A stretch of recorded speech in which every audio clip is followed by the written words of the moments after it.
In this on issues, when we talk about what are the keys to success, many times we think about the things that we're supposed to do, but it's just as important as the things we don't do to achieve success. We need to do things differently. So there's got to be certain things that we don't do. So I posed the question to Terry, and I asked her, what are your do's and don'ts, or what are your don'ts first? I really wanted to know about that. And she gave us some 7 don'ts, 7 things that every entrepreneur should avoid doing. And I think this is so crucial to the success of every entrepreneur or startup business.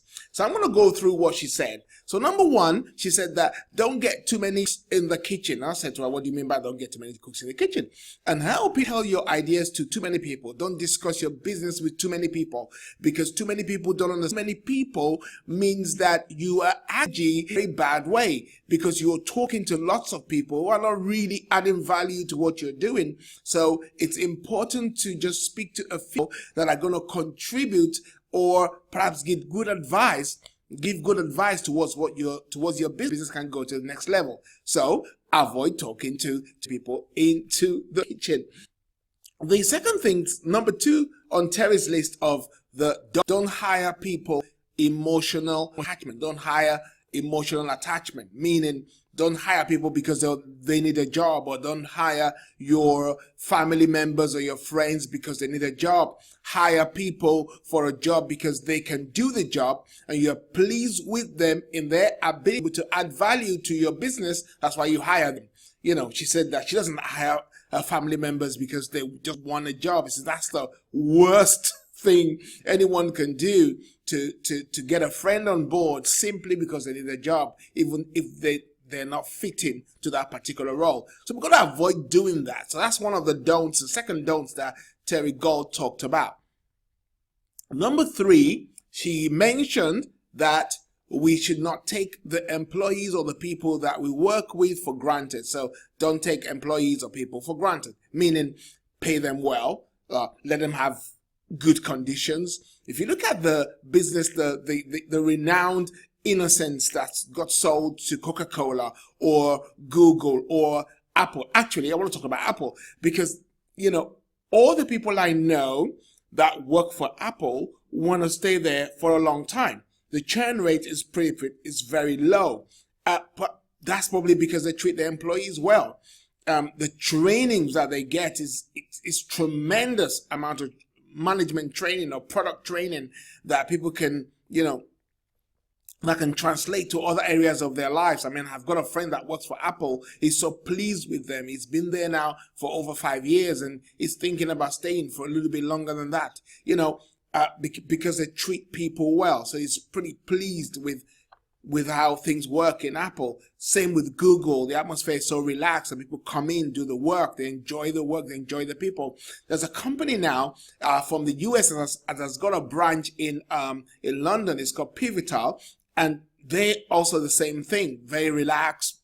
People love working there. And, whatever small business we're running, or, if we're just working with perhaps just a VA, we should treat them well because they are an extremely important resource, an extremely valuable resource to the business. So she says, don't treat your employees badly. Don't take them for granted.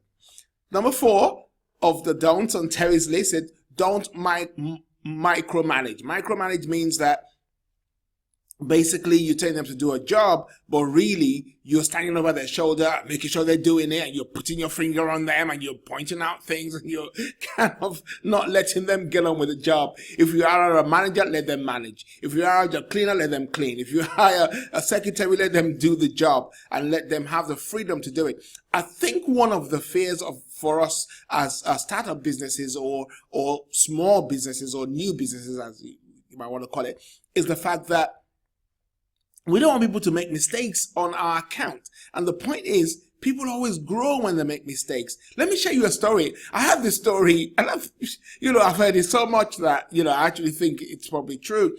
I heard about a guy who used to work for IBM for many years, And then he made a mistake once that cost the company millions of pounds, millions of dollars. And he got a call from his manager to come into the office. And he went to the office of the manager. So the story goes, and the story has a good moral to it, so we can learn from it anyway. So he got called into the office. So he goes up to the manager, really shaking, with a resignation letter, kind of almost written in his pocket, to just give it to the manager and say, you know what, you don't need to sack me, you don't need to fire me. I'm going to resign myself because I really made a mess up of this particular deal.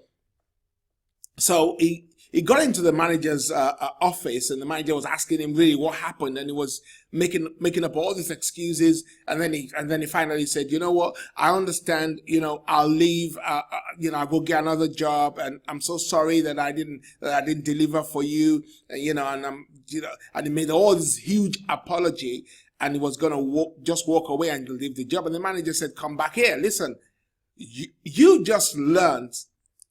You just got a £4 million or $4 million training, and you think I'm going to sack you?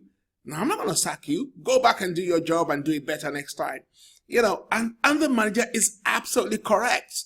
Whenever a good employee makes a mistake, they feel guilty, they feel bad enough. You don't need to sack them, because they'll learn from that and they'll use that to grow. And every single person, every one of us has made mistakes, and people will make mistakes on our account sometimes. Just have to make sure it's not a mistake that we cannot afford to live with. All right. So when I come back on the next lecture, I'll give you the last 3 on Terry's list of 7 don'ts. See you soon.